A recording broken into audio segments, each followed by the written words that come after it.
Well, here we are at part 3 of this whole Grey Knight review and my take on the Grey Knights. Now, the Daemonhunter Codex is massive. There's a lot of stuff to it, and Grey Knights are a very small part of this codex. When I get a chance to play the rest of the army, I will do a full codex review. But first, I would like to get a little bit of table time with the rest of the codex. I don't want to go in blind and saying stuff that I don't know anything about, you know. You get a chance to play the army, you play the rest of the units, and you can give a full educated response on what's going on with the army, and I would like to do that. So when I finish playing the rest of the codex, then I'll talk about the rest of the codex. In this video, I'm going to talk about the Grey Knight units. And before we go any farther, your HQs can take psychic powers. So we're going to start with the psychic powers. Now, a lot of these psychic powers focus in on demons. Let's think about that. They're called the Demon Hunters for a reason. Well, yes, they are called the Demon Hunters. But like I said in a previous video, I like to focus against all armies, not just demons. So I don't take any of these psychic powers. But I will cover them just for the sake of this video. Okay, Banishment, back in the day when this came out. Games Workshop, please update this codex. It is way outdated. Banishment was an instability test thing. You roll 3d6 for the instability test, and then demons if they pass it, whatever. There's no more demon instability, so this whole psychic power is useless. See, I don't take this ability. You can probably tell why just by the name. Destroy Demon. Big surprise, it's only against demons. What it does is if a character is fighting a demon and they pass the psychic test, any hit or wound rolls may be re-rolled.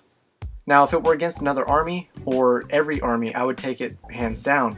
But being that it's only against demons, I pass it by.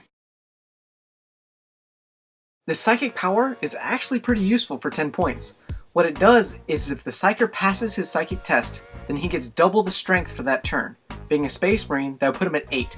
The downfall to the psychic power is if he had anything in his hands, the next turn after this ability is used, he can't use it, it's dropped. Because his hands are crackling with psychic energy and he can't hold anything. So if he had a power weapon, after he uses this ability, for the next turn, he doesn't have a power weapon.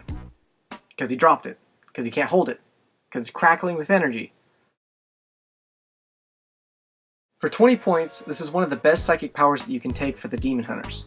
If your Psyker passes his psychic test at the end of combat at initiative 1, he gets to shoot an ordnance blast into the enemy. Okay? Anyone touched by this green ball of death takes a strength 5 hit. Okay? Now if you fail your psychic test, it's turned against you. And any of your units touched by this blast takes a strength 5 hit. The best part about this ability is whatever was killed by this still counts for combat resolution. So, say you're losing combat, you use this, now you're winning combat. You know, that's awesome because you don't have to take that dreaded no retreat rule. In my opinion, this one has to be the coolest psychic power that I've ever seen. It's awesome, but sadly, it focuses on demons. Now, if I knew I was going against demons, I'd take this just because it's awesome. Now, what makes this psychic power so cool is my Psyker gets a 3-inch force field that protects him from demons. The Psyker's treated as impassable. They can't draw a line of sight through him or the 3-inch bubble, and if they enter it, they instantly die. Now, when I use this ability, any demon within 3 inches is pushed out of it, so I can't kill them just by using it. Now, it's just against demons, so say there was a Chaos Lord with a bunch of demons. I can push the demons back, fight the Chaos Lord, and then the Sanctuary is still there until I move, shoot, or use a psychic power. So I can be invulnerable indefinitely, unless they have ranged weaponry.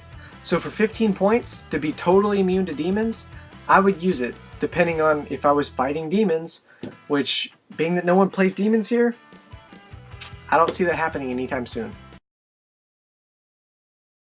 This psychic power is a little too expensive for what it does, in my opinion.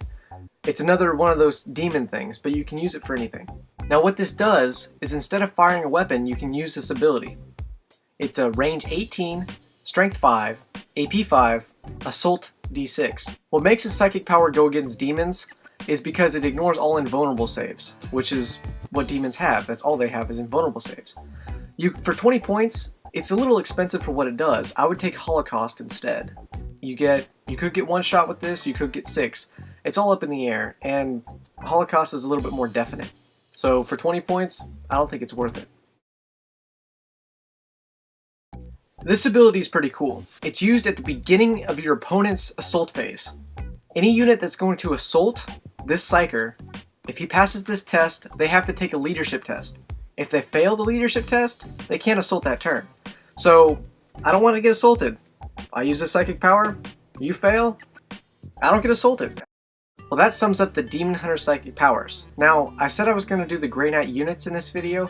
It turns out it's going to have to wait for next video, which I will have up tonight, so stay tuned for that.